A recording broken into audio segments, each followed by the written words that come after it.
Iran reimposes strict control over the Strait of Hormuz, accusing the US of piracy. The IRGC warns the US must ensure freedom of navigation to restore the waterway's openness, setting new maritime conditions for passage. A fresh round of US-Iran talks is set for Monday in Islamabad, according to CNN. Delegations are expected to arrive on Sunday, with Pakistan playing a key role in hosting discussion on regional peace and ceasefire efforts. Well, we have something tomorrow, and it's a little bit of a surprise. I think it's a very positive thing, something I feel strongly about. Somebody's coming to the White House who's very good, very smart, very caring, a person that cares a lot about the country and beyond. And so we're going to have a news conference tomorrow, a little unusual, Saturday morning.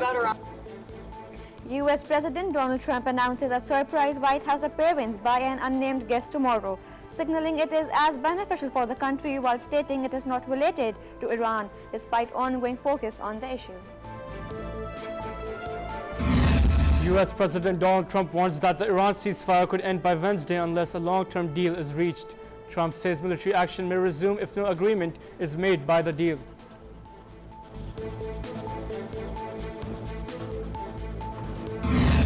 Iran dismisses Trump's claims of transferring enriched uranium, calling it false and reaffirming that enrichment will continue.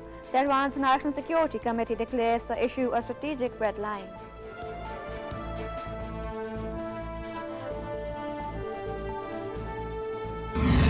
Iran says it will not impose standard transit fees in the Strait of Hormuz, but moves to a draft law linking charges to security control, requiring all shipping to coordinate with Tehran and restricting US and Israeli military vessels.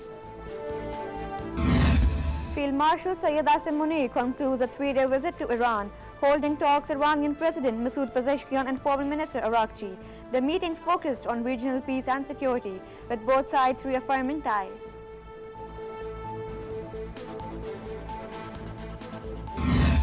Prime Minister Shehbaz Sharif departs Antalya after meeting global leaders including US advisor Mossad and Turkish President Erdogan. Discussions centered on regional peace, counterterrorism, and strengthening economic ties. Air Chief Marshal Zahir Ahmed Babar Sidhu warns that any aggression will be met with a firm response. He declares the enemy was left surprised by the Air Force's skill and reaffirms Pakistan's resolve to defend its sovereignty.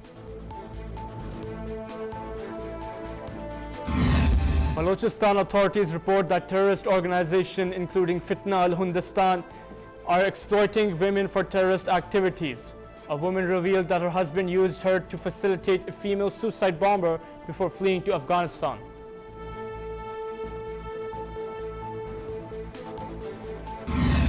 UN human rights experts demand the immediate withdrawal of the Taliban's new criminal code.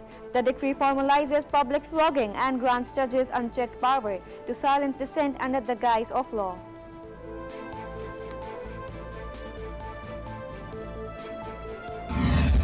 Finance Minister Mohammad Aurangzeb meets S&P Global Ratings, showcasing Pakistan's return to global markets with an IMF agreement, timely repayment of $1.4 billion in the Euro bonds, and plans for new bonds.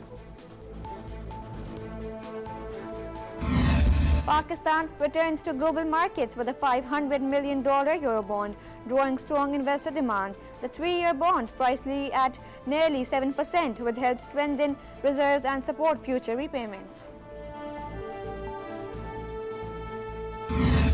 Lebanon's President Joseph Aoun calls for the US-mediated ceasefire between Israel and Hezbollah to become a permanent settlement, thanking US President Donald Trump and saying Lebanon will determine its own course.